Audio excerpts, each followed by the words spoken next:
Hola a todos, hoy vamos a hablar de síndrome de ovario poliquístico, la definición y el papel genético que existe en esta enfermedad. El síndrome de ovario poliquístico es un rasgo genético heterogéneo, es decir, que hasta el momento no se ha identificado, o mejor dicho, se ha comprobado que existe un papel genético, pero no de un solo gen en específico. Inclusive en este momento no se sabe ni siquiera qué genes en específico. Se sabe que hay afectación en ciertos locus de los cromosomas, pero no específicamente qué genes. Se proponen genes que se cree que son los responsables. Ya hablaremos de eso un poquito más adelante.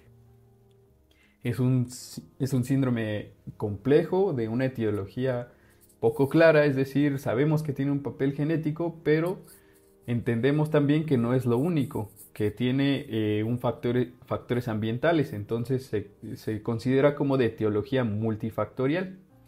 Y pues obviamente es una causa importante de irregularidades ovulatorias y menstruales, subfertilidad e infertilidad, hiperandrogenismo, que es clínicamente evidente, y disfunción metabólica en las mujeres. Estos últimos dos aspectos pues son los más frecuentes y son los que llevan a las mujeres a consulta. Aunque se dice que de acuerdo a la guía de práctica clínica, la infertilidad es la razón número uno por la que las mujeres acuden a consulta y que al final de cuentas terminan con el diagnóstico de síndrome de ovario poliquístico.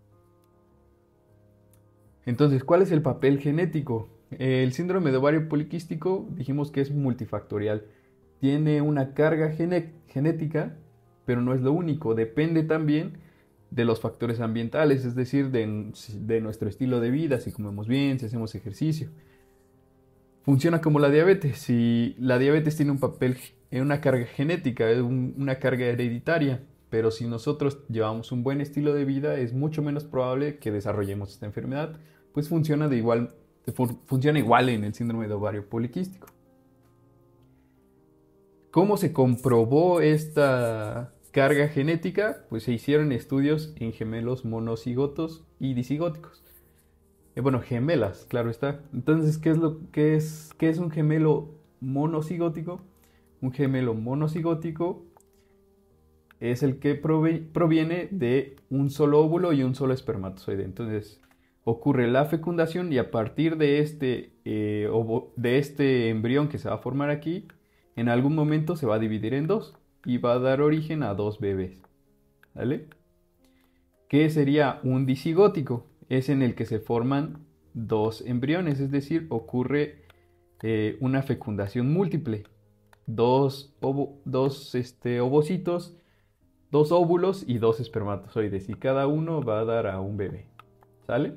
A eso se hace referencia. Entonces, monocigótico viene de un solo embrión y ambos bebés van a tener la misma información genética. Y disigóticos, a pesar de que son gemelos, no tienen la misma información genética, sin embargo comparten la gran mayoría. Entonces, ¿qué es lo que hicieron en este experimento? Pues tomaron a gemelas disigóticas que tuvieran síndrome de ovario poliquístico las dos, ¿sale? Entonces, vamos a hacer un ejemplo con esta tablita, 10 parejas de gemelas, todas con síndrome de ovario poliquístico. El síndrome de ovario poliquístico lo iremos viendo más adelante, pero tiene fenotipos, o sea, cuatro tipos de síndrome de ovario poliquístico, A, B, C y D. ¿Qué es lo que hicieron en este experimento? Tomaron estas 10 parejas de gemelas monocigóticas, que tienen la misma información genética, y se dieron cuenta que en el 70% de los casos tenían el mismo fenotipo, es decir, la primera pareja de gemelas, recuerden, ambas con síndrome de ovario, tienen el fenotipo A, la segunda tienen el fenotipo B. Entonces se dieron cuenta que de 10 parejas, el 70%, que son estos, tienen el mismo fenotipo y solo el 30% tienen un diferente fenotipo de síndrome de ovario poliquístico. Esto da indicios de que entonces este síndrome sí tiene una carga genética muy importante. ¿Por qué? Porque personas con una genética igual, digámoslo, pues desarrollarán casi siempre el mismo fenotipo de esta enfermedad. A diferencia de las gemelas disigóticas, en este caso en las gemelas disigóticas se encontró que a pesar de que pues tienen un genoma distinto, también tienen una carga genética importante. No tanto como si fueran monocigóticos, pero sí. En este caso, en las disigóticas, se encontraron que el 30% de las parejas de gemelas con síndrome de ovario van a tener el mismo fenotipo. Entonces, ya con esta información, se pudo concluir que sí, en verdad, el síndrome de ovario poliquístico tiene una carga genética muy importante. Se ha demostrado también que familiares de primer grado con síndrome de ovario poliquístico transmiten esa carga genética a su descendencia, es decir, la hija de una mamá con síndrome de ovario poliquístico tiene del 30 a 40% más de probabilidades de padecer esta enfermedad. Entonces, ¿qué se hizo? ¿Qué se trató de hacer?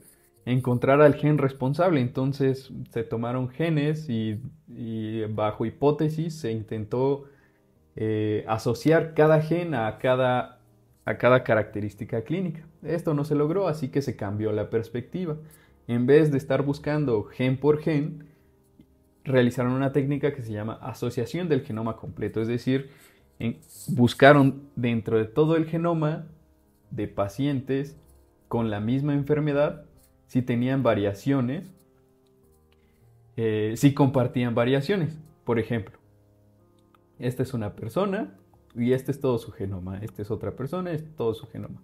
Se encontró que en ciertos casos tenían la misma alteración en este genoma, ¿no? en esta porción de los cromosomas, ¿vale?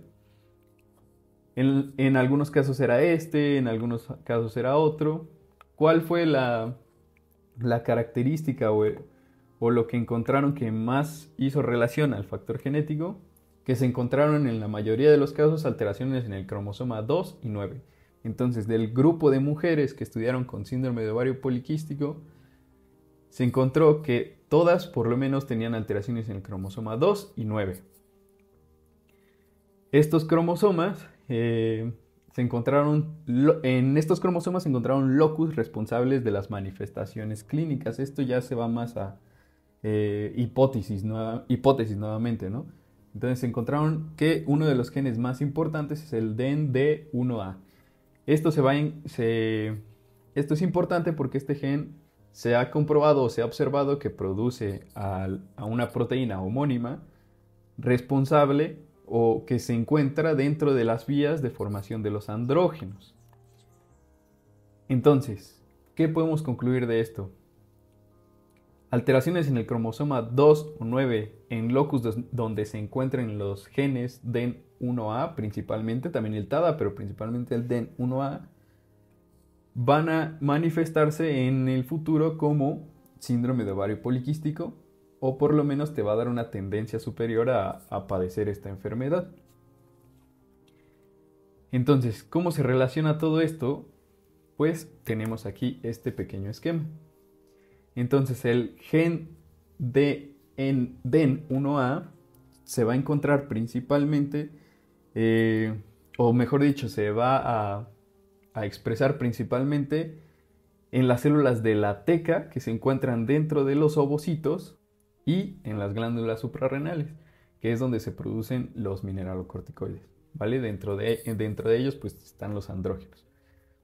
Si tienes alteraciones en estos cromosomas, probablemente tengas una alteración en la vía metabólica del DEN1A y esta va a tener como resultado un aumento en la producción de andrógenos. ¿Por qué? Porque altera el metabolismo o la función de las células de la teca y de las células en las glándulas suprarrenales, que son productores de andrógenos. Entonces, vamos al diagrama. Este es un esquema, se dan cuenta, está lleno de vías de señalización muy complejas, pero quiero que nos centremos aquí, en el DEN-D1A, que es una proteína. Se ha encontrado que esta proteína se asocia principalmente a la clatrina. Si han visto videos de este canal, hemos hablado de la clatrina como una proteína importante en el transporte vesicular, ¿sale? Entonces, ¿Qué es lo que va a hacer esta proteína? Va a seguir una vía de señalización que se desconoce hasta este momento cuál sea exactamente esa vía, pero lo importante aquí es que posteriormente y en la última instancia va a producir el aumento de la producción de estas proteínas, la CYP17 y la CYP11A. Estas proteínas se encuentran dentro de las vías metabólicas para la producción de andrógenos. Entonces, concluimos ahora sí. El síndrome de ovario poliquístico tiene una carga genética por alteraciones en el cromosoma 2 y o 9, específicamente en los locus donde se genera o donde se encuentra el gen DND1A que produce una proteína homónima que se encuentra en las células de la teca y de las células de la glándula suprarrenal asociados a la clatrina, que es la que vemos aquí, que son estas proteínas formadoras de vesículas, que cuando se activa por medio de receptores de LH, principalmente en las células de la teca de los ovocitos, pues va a activar a la vía metabólica y consecuentemente el DND1A va a aumentar la producción de la CYP17, CYP11A. Esta proteína se encuentra en las vías metabólicas que producen andrógenos. Consecuentemente, o en conclusión, este aumento de estas proteínas va a generar hiperandrogenismo, es decir, aumento de las hormonas masculinas que nos va a llevar a las manifestaciones clínicas y a la alteración del ciclo hormonal femenino.